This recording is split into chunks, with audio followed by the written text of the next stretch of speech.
Hi all, welcome to all jobs notify. ఇప్పుడు చాలామంది work from home job opportunities కోసం అడుగుతున్నారు కదా. సో ఇది ఒక మంచి ఆపర్చునిటీ వితౌట్ ఎనీ ఇన్వెస్ట్మెంట్.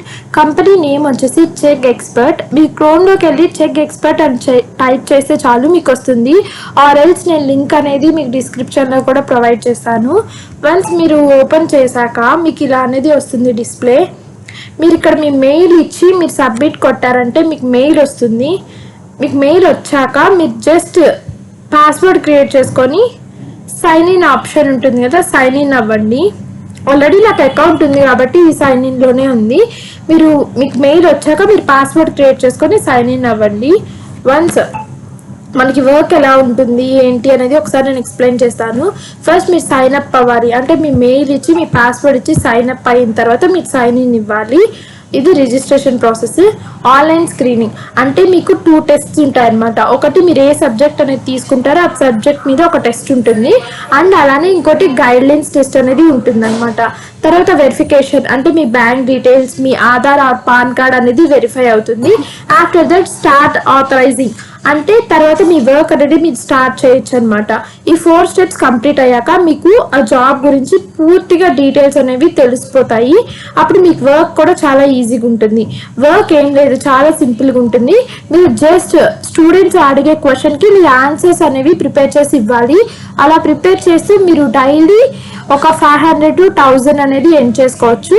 అలానే వీక్లీ మీరు చేసే వర్క్ని బట్టి మీకు థౌజండ్స్ అనేవి పెరుగుతాయి అన్నమాట. ఇక్కడ ఏమేమి subjects, is there any eligibility criteria? Eligibility చూద్దాం ఫస్ట్. ఎవరెవరికి ఎలిజిబిలిటీ ఉందో. ఇంజనీరింగ్ స్టూడెంట్స్కి ఉంది, అలానే బిజినెస్ వాళ్ళకి, మ్యాథమెటిక్స్ అండ్ సైన్స్, అలా అన్ని వాళ్ళకి అంటే బీటెక్ వాళ్ళకి, బిఎస్సి వాళ్ళకి, ఎంఎస్సి వాళ్ళకి, పిహెచ్డి, అలా అన్ని క్రైటీరియా ఎలిజిబిలిటీ అనేది ఉంది. ఇది ఎలిజిబిలిటీ. ఇప్పుడు మనం సబ్జెక్ట్స్ చూద్దాం. అవైలబుల్ సబ్జెక్ట్స్ బిజినెస్లో వచ్చేసి అకౌంటింగ్ ఉంది, ఎకనామిక్స్ ఉంది, ఫైనాన్స్ ఉంది, ఆపరేషన్స్ మేనేజ్మెంట్ ఉంది. అలానే ఇంజనీరింగ్లో వచ్చేసి కంప్యూటర్ సైన్స్ ఉంది, chemical engineering, civil engineering, electrical engineering and mechanical engineering.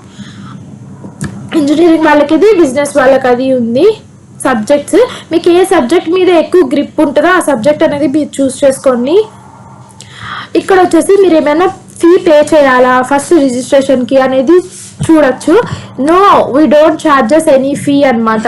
ఈ చెక్ కంపెనీ వాళ్ళు ఎలాంటి ఫీ అనేది ఛార్జ్ చేయరు రిజిస్ట్రేషన్కి. జస్ట్ మీరు sign up and sign in అయ్యి వర్క్ చేస్తుంటే సరిపోద్ది. వీళ్ళు ఎలా పే చేస్తారో చూద్దాం. ఫస్ట్ వీళ్ళు ఎలా పే చేస్తారంటే బిట్వీన్ అంటే మీ వర్క్ కంప్లీట్ అయిపోయిన తర్వాత మీకు మంత్లో 15th లోపు, మీకు ఎవ్రీ మంత్ 15th లోపు మీరు పే చేస్తారనమాట. అంటే మీరు ఎన్ని క్వశ్చన్స్కి ఆన్సర్ ఇచ్చారు, స్టూడెంట్ సాటిస్ఫై అయ్యారా. ఒకవేళ స్టూడెంట్ సాటిస్ఫై అయితే మీకు రేటింగ్ కూడా ఇస్తారు. ఆ రేటింగ్ కొద్దీ మీకు మనీ అనేది ఎక్కువ ఎక్స్ట్రా కూడా వస్తుంది. అంటే ఇక మంత్ బట్టి చూడాలన్నమాట. Submitted in the previous month between 1st to 31st అంటే మీ ప్రీవియస్ మంత్లో సబ్మిట్ చేసిన వాటికి ఈ మంత్ 15th మనీ అనేది మీకు పే చేస్తారు.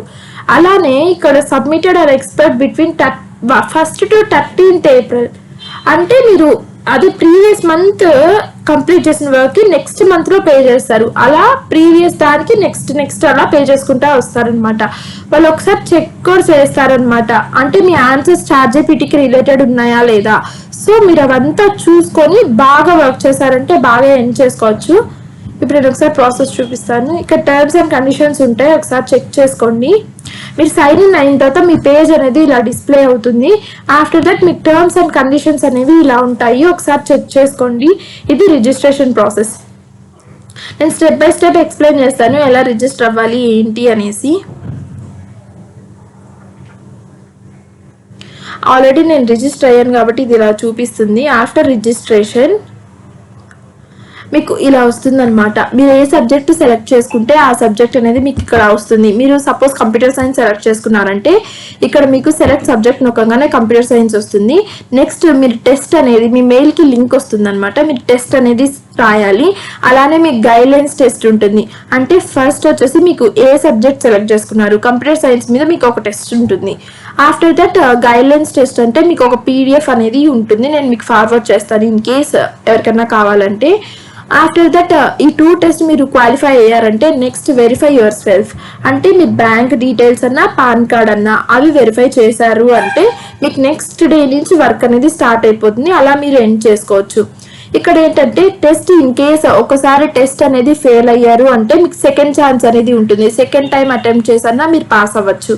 ఓకేనా. ఇన్ కేస్ ఏదైనా సబ్జెక్ట్స్ రిలేటెడ్ టెస్ట్ రాయాలనుకొని మీకు ఆన్సర్స్ కావాలంటే కమెంట్ సెక్షన్లో కమెంట్ చేయండి. Thank you.